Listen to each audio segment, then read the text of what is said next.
Covid duties చేస్తున్నప్పుడు ఆవిడ నా దగ్గరకు వచ్చారు. ఏమని చెప్పారంటే, మేడం మా అబ్బాయికి 2 కిడ్నీస్ ఫెయిల్యూర్ అయిపోయినాయి. ఆ 2 కిడ్నీస్ ట్రీట్మెంట్కి ఎక్కడికి వెళ్ళినా సరే అందరూ కోవిడ్ ట్రీట్మెంటే చేస్తున్నారు, కానీ మా అబ్బాయికి ట్రీట్మెంట్ చేయట్లేదు. మరి ఏదో ఒక విధంగా మీరు కొంచెం సిఫార్సు చేస్తే, మీ పై అధికారికి సిఫార్సు చేస్తే మా అబ్బాయిని అడ్మిట్ చేసుకుని, బెడ్స్ ఖాళీ లేవు.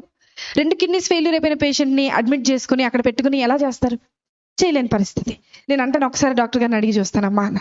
డాక్టర్ గారిని అడిగితే డాక్టర్ గారు అన్నారు, 2 కిడ్నీల ట్రీట్మెంట్ ప్రస్తుతానికి మనం స్టార్ట్ చేయాలి అని అన్న, బేసిక్గా ఒక రోజుకి 24 గంటలకి 1.5 లక్షల రూపాయలు అవుతాయి. కార్పొరేట్ హాస్పిటల్ అది.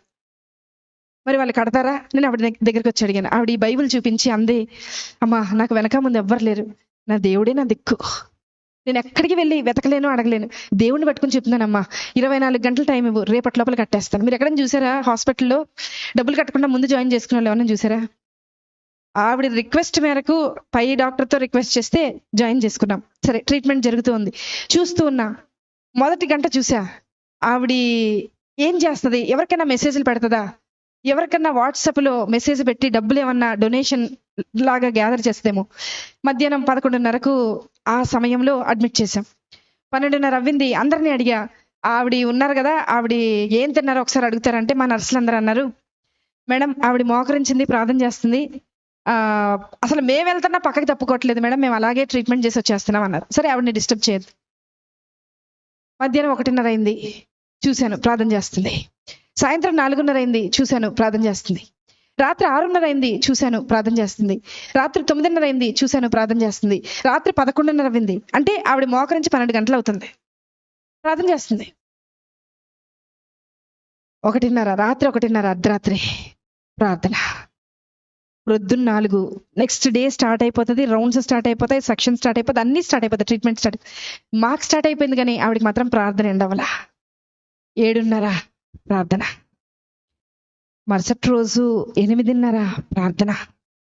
9ంటికి బిల్ వచ్చేస్తుంది జనరేట్ అయ్యి, ఆ రోజుకి డే స్టార్ట్ అవ్వాల్సిన బిల్ వచ్చేస్తుంది. బిల్ వచ్చింది, అందరు పేషెంట్స్ రౌండ్స్ అయిపోయినాయి, ఈవిడ దగ్గరికి వెళ్ళాలి.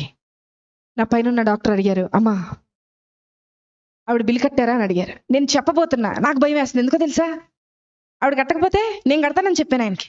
కానీ ఆవిడ ప్రార్థన చూసి నేను అనుకున్నా, కనీసం ఒక 75% నేను కడదాం, ఏదో చైన్ ఉంటుంది కదా, మా ఆయనకి తెలియకుండా అమ్మేసి కట్టేసేద్దామని అనుకున్నా. తెలిస్తే ఒప్పుకోరు కదా అనుకున్నా. ఆవిడ దగ్గరికి వెళ్తున్నాం, స్థలం లేక స్టెప్స్ కింద పెట్టారు, ఒక స్ట్రక్చర్ వేసి ఆ అబ్బాయికి ట్రీట్మెంట్ చేస్తుంది. అక్కడికి వెళ్ళేలోపు, అడుగు అక్కడికి పెట్టేలోపు డాక్టర్ గారు అన్నారు, నా పక్కన డాక్టర్ గారు అన్నారు, మేడం హాస్పిటల్ అని అన్నారు. చెప్పండి సార్, ఏదో మీరు చెప్తున్నారు అంటే ఇంకా కొంచెం టైం దొరుకుద్దేమో, ఏదైనా ఆన్సర్ ఆలోచించి ఆయనకు చెప్దాం, ఎందుకంటే ఆవిడ ఇంకా కట్టలేదు, ప్రార్థన అవ్వలేదు ఆవిడది అక్కడ. అంటే ఆయన అన్నారు, మేడం యాక్చువల్గా ఈరోజు మా అమ్మగారు చనిపోయి 10 సంవత్సరాలు అవుతుందండి, ఈరోజు 10వ సంవత్సరం వర్ధంతి. వాళ్ళకి చెప్పేయండి మేడం, వాళ్ళకి ఫ్రీ ట్రీట్మెంట్ చేసేద్దాం, వాళ్ళ దగ్గర రూపాయి కూడా తీసుకొద్దాము. నేను వెళ్ళి లేపానామండి, లేపి తీసుకొచ్చాను. బిల్లు కట్టక్కర్లేదు నువ్వు అన్నా.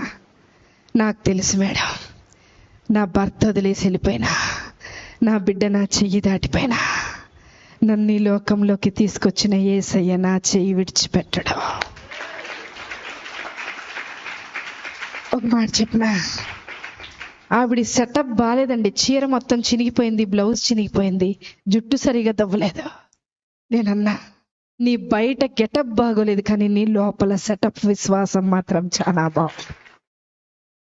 మాకు నన్ను కూడా కలుపుకున్నా, మీతో పాటు నన్ను కూడా కలుపుకున్నా, మాకు గెటప్పులు బాగున్నాయి, పనికి రాని గెటప్పులు ఇవి, కానీ లోపల సెటప్ లేదు. బయకి గెటప్ బాగుంది, ఏ ఉపయోగం? ఎక్కడ ఎత్తుకుతున్నారు ఈరోజు? వద్దాం ఏసై దగ్గరికి, వద్దాం ఏసై దగ్గర ఎత్తుకుతాం, ఏసై దగ్గర వెతుకుతాం. ఆవిడలాగా 24 గంటల ప్రార్థన నేను ప్రారంభించమని చెప్పట్లా, ఆవిడలాగా 10 గంటలు చేయమని చెప్పట్లా. విసుకక్క ఆయన సన్నిధిని వెతుకుతూ ఉందాం, విసుకక్క వెతుకుతాం, మళ్ళీ మళ్ళీ వెతుకుతాం. ఖచ్చితంగా నిశ్చయముగా ఆయన నీ పక్షాన కార్యము జరిగించును గాక. ఆమేన్.